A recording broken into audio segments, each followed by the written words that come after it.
اللہ کریم قرآن مجید میں ارشاد فرماتا ہے بسم اللہ الرحمن الرحیم فَأَقِيمُوا الصَّلَاةَ إِنَّ الصَّلَاةَ كَانَتْ عَلَى الْمُؤْمِنِينَ كِتَابًا مَوْقُوتًا۔ آسان ترجمہ قرآن کنز العرفان، تو حسب معمول نماز قائم کرو، بے شک نماز مسلمانوں پر مقررہ وقت میں فرض ہے۔ کیا خوبصورت اشعار ہیں۔ ہر عبادت سے برتر عبادت نماز، ساری دولت سے بڑھ کر ہے دولت نماز، یا خدا تجھ سے عطار کی ہے دعا، مصطفیٰ کی پڑھے ساری امت نماز، آمین۔ تو اے میرے پیارے اسلامی بھائیو، قرآن میں ہم نے سنا بے شک نماز مسلمانوں پر مقررہ وقت میں فرض ہے۔ اس کی تفسیر میں کیا خوبصورت لکھا، تفسیر قرآن صراط الجنان میں ہے کہ نماز کے اوقات مقرر ہیں، فکسڈ ہیں، لہٰذا لازم ہے کہ ان اوقات کی رعایت کی جائے، یعنی نماز ٹائمنگ کے اندر فرض ہے، اپنی مرضی سے نہیں پڑھنی کہ چلو صبح ساری پڑھ لی، شام بعد میں ساری پڑھ لی۔ نماز کے ٹائمنگ قرآن فرما رہا ہے فرض ہیں۔ اچھا، بعض لوگوں نے یہ بھی سوال پوچھا کیا قرآن کریم میں 5 نمازوں کے وقت کا ذکر بھی موجود ہے؟ یہی سوال ایک مرتبہ سلطان المفسرین حضرت عبداللہ ابن عباس رضی اللہ تعالیٰ عنہما سے پوچھا گیا۔ کسی نے عرض کی کیا قرآن کریم میں 5 نمازوں کے وقت بیان کیے گئے ہیں؟ فرمایا ہاں، قرآن کریم کی 2 آیات میں 5 کی 5 نمازوں کے وقت جمع کر دیے گئے ہیں۔ پھر آپ نے پارہ 21 سورہ روم کی آیت نمبر 17 اور 18 کی تلاوت کی۔ اب ذرا غور سے سنیے کہ قرآن میں 5 نمازوں کا ٹائمنگ کیسے بیان ہوا۔ اللہ قرآن میں فرماتا ہے فَسُبْحَانَ اللَّهِ حِينَ تُمْسُونَ وَحِينَ تُصْبِحُونَ وَلَهُ الْحَمْدُ فِي السَّمَاوَاتِ وَالْأَرْضِ وَعَشِيًّا وَحِينَ تُظْهِرُونَ۔ آسان ترجمہ قرآن کنز العرفان، تو اللہ کی پاکی بیان کرو جب شام کرو اور جب صبح کرو، اور اسی کے لیے تعریف ہے آسمانوں اور زمین میں، اور اس وقت جب دن کا کچھ حصہ باقی ہو اور جب تم دوپہر کرو۔ پھر حضرت عبداللہ ابن عباس رضی اللہ تعالیٰ عنہما نے فرمایا اس آیت میں تسبیح سے مراد نماز ہے، شام کی تسبیح سے مراد مغرب اور عشاء ہے، صبح کی تسبیح سے مراد نماز فجر ہے، جب دن کا کچھ حصہ باقی ہو اس وقت کی تسبیح سے مراد نماز عصر ہے، دوپہر کی تسبیح سے مراد ظہر کی نماز ہے۔ تو سبحان اللہ، قرآن پاک میں 5 نمازوں کے جو اوقات ہیں وہ بھی بیان کیے گئے۔ اچھا، اب وقت کے اندر نماز پڑھنا لازم، ایک بھی نماز کا گزار دینا یعنی قضا کر دینا بہت سخت گناہ ہے۔ بندے کو کیسی مجبوری ہو، جب تک شریعت اجازت نہ دے نماز کو اس کے وقت سے ہٹانا، مثلا یہ سوچنا کہ یار ابھی ظہر میں مصروف ہوں، عصر کے ساتھ پڑھ لوں گا، مغرب اور عشاء ایک ساتھ پڑھ لوں گا، یہ ہرگز جائز نہیں ہے۔ اب ذرا غور کیجئے گا نماز ٹائمنگ میں کتنی ضروری ہے کہ ایک مرتبہ ایک جنگ کا موقع ہے، مسلمانوں اور کفار کی جنگ ہو رہی ہے۔ اچھا، کافروں کو پتا تھا کہ مسلمان نماز کے بڑے پابند ہیں، عصر کی نماز کا وقت ہونے والا تھا، انہوں نے پلان کیا کہ جب یہ عصر پڑھیں گے نا ہم اسی وقت اٹیک کر دیں گے ان پر۔ اب یہ ان کا پلان تھا۔ اللہ کریم نے حضرت جبریل علیہ السلام کو بھیجا، اور سبحان اللہ، اللہ نے کیا خوبصورت طریقہ ارشاد فرمایا قرآن میں، 5ویں سپارے کی آیتیں نازل ہوئیں، اس میں اللہ پاک نے نماز خوف کا طریقہ ارشاد فرمایا، تاکہ جب ایسا معاملہ آ جائے کہ تم 2 گروہ میں بٹ جاؤ اور ایک گروہ جماعت میں شامل ہو، امام کے ساتھ 1 رکعت پڑھے، پھر جو دوسرا گروپ ہے دشمن کے مقابلے میں رہے، پھر پہلا گروہ دشمن کے مقابلے میں آ جائے، دوسرا امام کے ساتھ جماعت میں شامل ہو۔ یہ ایک پورا طریقہ ہے جو قرآن پاک میں تفصیل کے ساتھ بیان کیا گیا۔ اب یہاں اندازہ لگائیں کہ نماز کو وقت کے اندر پڑھنا کتنا ضروری ہے۔ حالت جنگ میں بھی ظہر اور عصر یا مغرب اور عشاء ملا کر پڑھنے کی اجازت نہیں دی گئی۔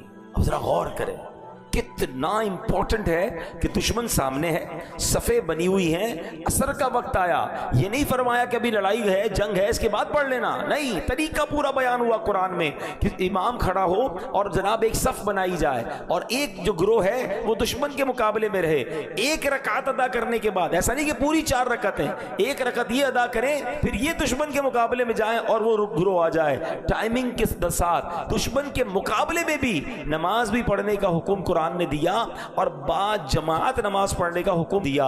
اب ہمارا حال کیا ہے؟ یار آج سر میں درد ہے، ذرا کل پڑھ لیں گے. آج گھر میں مصروفیت زیادہ ہے، کل پڑھ لیں گے. آج بڑی امپورٹنٹ میٹنگ آفس میں چل رہی ہے، بڑا اہم کسٹمر آیا ہوا ہے، ابراڈ سے آیا ہوا ہے اور بڑا جناب آرڈر فائنل ہونا ہے، یار شام کو پڑھ لیں گے. نہیں جناب آج ذرا بارش ہو رہی ہے، موسم ٹھیک نہیں ہے، کل پڑھ لیں گے. یعنی ہو یہ گیا ہے کہ ہمیں ہر مصروفیت میں جو سب سے پہلی چیز ہم ڈراپ کرتے ہیں وہ ہم نماز کو ڈراپ کرتے ہیں.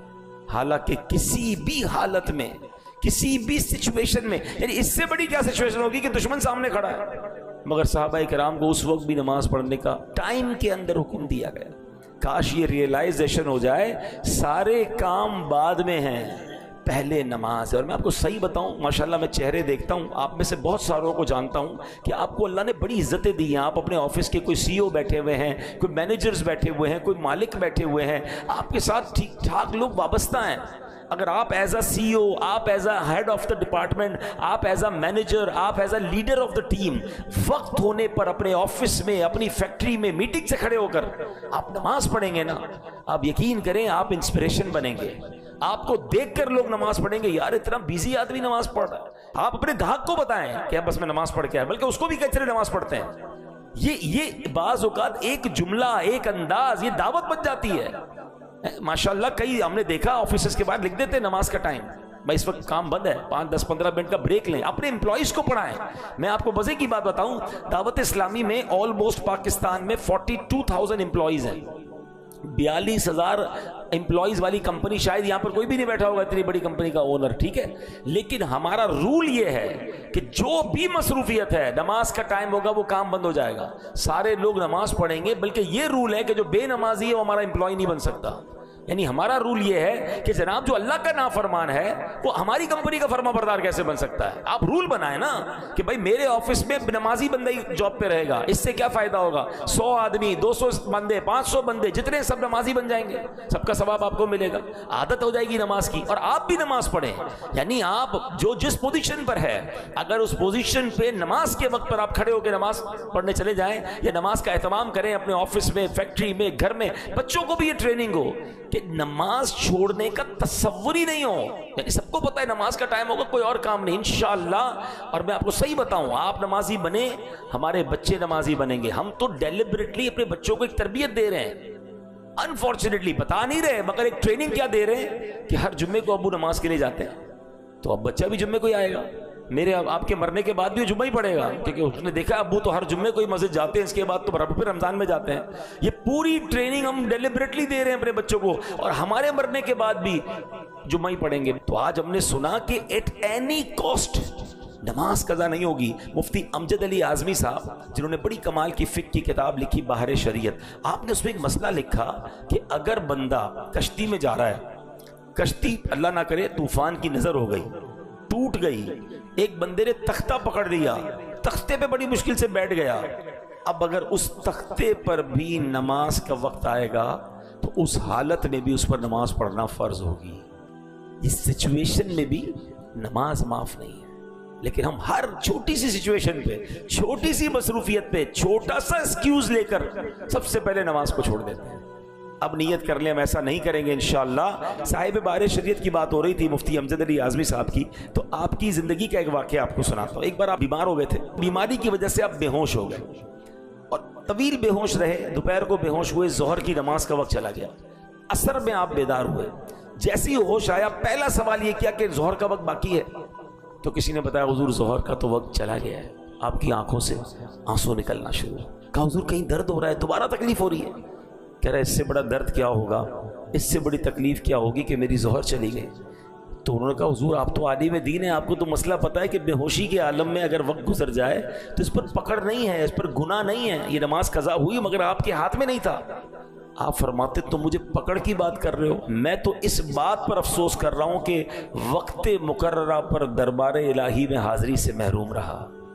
مقررہ ٹائم تھا، اس وقت پر میں اللہ کی بارگاہ میں حاضر نہیں ہو سکا، مجھے اس کا افسوس ہو رہا. یعنی یہ وہ لوگ تھے کہ جن کے اختیار میں نہیں تھا، بیماری کی وجہ سے بے ہوشی کے عالم میں نماز کا وقت چلا گیا، اس کے باوجود تکلیف ہے. سچ بتائیں کبھی ہماری نماز قضا ہو ہمارے چہرے پر ہمارے دل میں کوئی تکلیف طاری ہوتی؟ یہ بھی بڑا مسئلہ ہے. نماز چلی گئی اس کا افسوس بھی نہیں ہے, پورا گھر ناشتے کی ٹیبل پر جمع ہے, سب کی فجر قضا ہو چکی ہے, ہنس ہنس کے باتیں کر رہے ہیں, کسی کو یہ فکر نہیں ہے کہ فجر چلی گئی ہے. کسی دن اسکول مس ہو جائے, اسکول کی وین آ کر چلی گئی, بتاؤ گھر میں کیسی افراتفری, کتنا غصہ, کتنی ناراضگی. اسکول چھوڑ دی اس نے, ٹائم پہ نہیں اٹھا, تم نے نہیں اٹھایا, تمہاری غلطی ہے. یار ایک دن کی اسکول چلی گئی, اتنی ٹینشن, فجر سب کی چلی گئی, نو ٹینشن. کیسا گھر ہے وہ, ذرا سوچئے کہ صبح ہوتی ہے اس گھر میں کوئی بھی نہیں اٹھتا فجر کے لیے, یعنی مارننگ میں ہی اللہ کو ناراض کر دیا, یعنی سٹارٹ آف دا ڈے اللہ کو ناراض کر کے ہم اٹھ رہے ہیں سارے. یار ابتدا ایسی تو ہو کہ سارے گھر والے اٹھے. اچھا اسی گھر میں الارم رکھے ہوئے ہیں, کوئی بریک فاسٹ کے لیے رکھ رہا ہے, کوئی اسکول کے لیے رکھ رہا ہے, کوئی آفس کے لیے رکھ رہا ہے, فجر کے لیے کیوں نہیں رکھ رہے؟ تو انشاءاللہ نیت کریں کہ پابندی سے ہم نماز پڑھیں گے. ایک بڑی کمال کی بات, علماء کہتے ہیں جس طرح کھانے کا وقت مقرر ہے نا, کہ اگر بندہ اس ٹائم ٹیبل کے علاوہ کھائے تو طبیعت خراب ہو جاتی ہے. بندہ کہتا ہے تمہارے کھانے کا ٹائم سیٹ نہیں, ڈاکٹر بھی کہتے ہیں بھائی ٹائم پہ کھایا کرو, کیونکہ ٹائم پر کھانا آپ کے لیے, آپ کی باڈی کے لیے ضروری ہے, ورنہ اس کے بعد آپ کی ٹائمنگ آؤٹ ہوگی تو ہاضمہ خراب ہو جائے گا. بالکل اسی طرح دل کی غذا کے یہ 5 ٹائمنگ ہیں, ذرا سمجھیے اس کو. یہ روحانیت کے دروازے کھلتے ہیں اس وقت. اگر آپ وقت مقررہ پر نماز پڑھتے ہیں نا تو آپ کے دل کو روحانیت کی پراپر غذا ملتی ہے. ٹائم سے ہٹا کر دل کی غذا کھائیں گے تو وہ معرفت کے دروازے نہیں کھولیں گے. اچھا یہ تو ان کے لیے ہیں کہ جو نمازیں ٹائم گزار کر پڑھتے ہیں, جو پڑھتے ہی نہیں ہیں, قضائی کر دیتے ہیں, ان کے بارے میں کیا ہوگا؟ تو اے میرے پیارے اسلامی بھائیوں, کاش ہمیں یہ بات سمجھ آ جائے. اب جناب جو نماز کا ٹائم گزار کر نماز پڑھتے ہیں, قرآن اس کے بارے میں کیا فرماتا ہے؟ قرآن فرماتا ہے فَخَلَفَ مِن بَعْدِهِمْ خَلْفٌ أَضَاعُوا الصَّلَاةَ, تو ان کے بعد وہ نالائق لوگ ان کی جگہ آئے جنہوں نے نمازوں کو ضائع کیا. صحابی رسول حضرت عبداللہ بن مسعود رضی اللہ تعالیٰ عنہ اس آیت کی تفسیر میں فرماتے ہیں, اس کا معنی یہ نہیں کہ وہ لوگ سرے سے نماز نہیں پڑھتے تھے, بلکہ معنی یہ ہے کہ وہ لوگ نماز کا وقت گزار کر نماز پڑھتے تھے. دیر سے نماز پڑھنے والوں کے بارے میں قرآن یہ کہہ رہا ہے جو سرے سے نماز نہیں پڑھتے, ان کا کیا حال ہوگا؟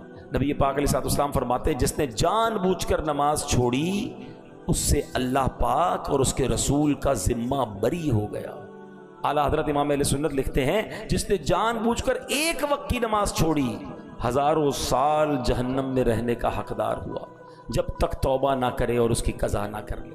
تو اے میرے پیارے اسلامی بھائیو, ہم نہیں سہ سکتے جہنم کا عذاب. ہمیں اللہ کی محبت میں, اس کی اطاعت میں 5 نمازیں پابندی سے پڑھنی ہے. منقول ہے بروز قیامت نمازوں میں سستی کرنے والا اس حال میں آئے گا کہ اس کے چہرے پر 3 لائنیں 3 سطریں لکھی ہوئی ہوں گی, اے اللہ کا حق برباد کرنے والے, اے اللہ کے غضب کے ساتھ مخصوص, جس طرح دنیا میں تو نے اللہ پاک کا حق ضائع کیا, اسی طرح آج تو بھی اللہ پاک کی رحمت سے مایوس ہو جا.